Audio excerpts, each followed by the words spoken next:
Yeah, he did seem pretty upbeat last night at the Yeah. shareholder meeting. He was, I mean, he was talking a lot about what the future looks like. It almost feel like I'm watching like a Star Trek episode when he talked about robots. I think it's a big relief for the company as well as the shareholders.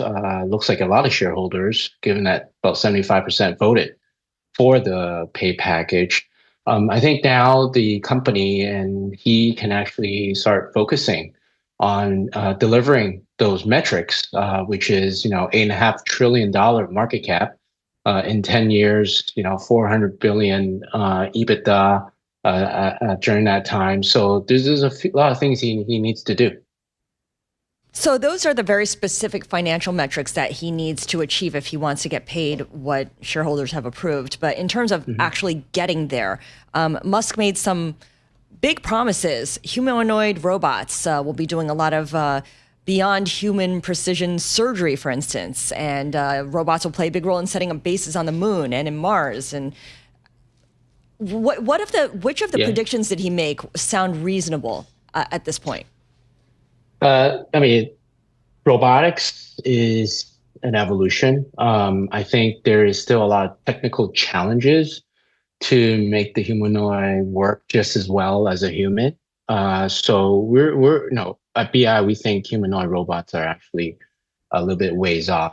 But what was really interesting and kind of caught my attention was that he wanted to build. Well, he's currently designing his own chips for autonomy, but he also wants to build his own fab for autonomy, and that's really a direct competition to companies like Nvidia and some of the fab companies like TSMC.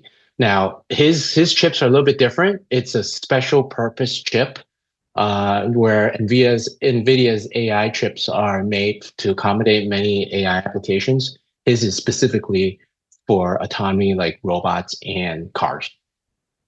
All right. The math I do is, in order for Mr. Musk to achieve his full $1 trillion in comp, the market cap would have to get to like 8.5 trillion. It's at 1.5 trillion now, so that's incremental $7 trillion in market cap he thinks he can create.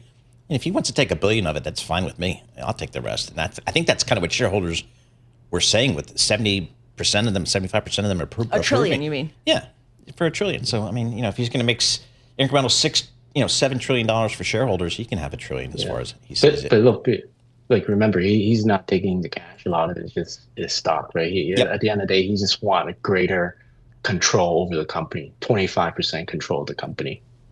But he has to deliver. Yep, has to deliver. So how do we think about this, even the car business now, Steve? It's almost an afterthought for this entire story. How are investors thinking about kind of what is the core business today? Look, I think, yeah, you're right. A lot of people think cars is an afterthought, but I actually have a different view. What he's really trying to achieve is physical AI. Quite different than what Google is doing or ChatGPT is doing. He's actually, creating AI through cars, mobile devices, cars and robots.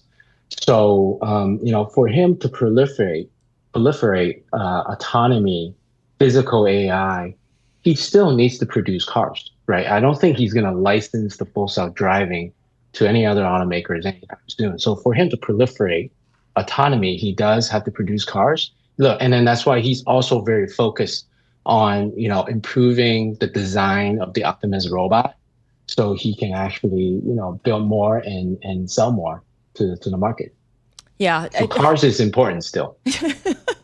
That's the understatement here. Cars is still important to I'm Tesla. almost like spin out the car business and just have that may very well happen. And just have the rest of it as kind of this is the Elon business. Inc. This is Elon Inc. If you want to buy into all the stuff about Elon, then here's your way. I'm so glad you bring that up because there was also Proposal 7 that was voted on at the shareholders meeting, Steve, where it was a non-binding request for the board to authorize an investment in XAI, which is essentially Elon Musk's side gig, right? The company that holds X as well as the Grok chatbot. That gives the board the option to invest Tesla's money into XAI. What does that tell us about where Tesla's headed as a company?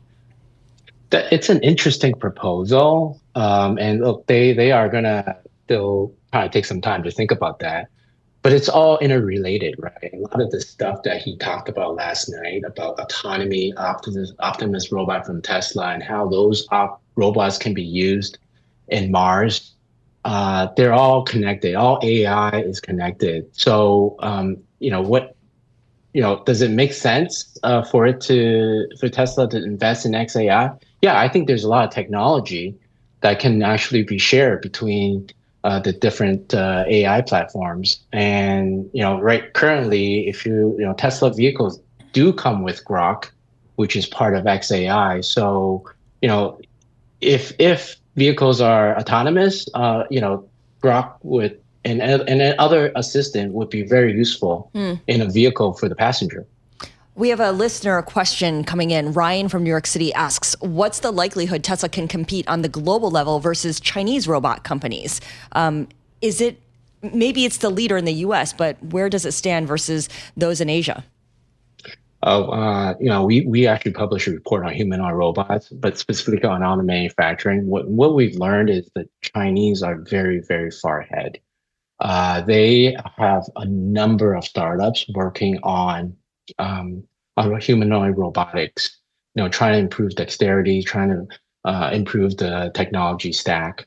It'll be interesting to see, and I think some people have written up the Chinese, but the fact that they have a lot of investment and a lot of startups looking at this, they'll be a formidable competitor.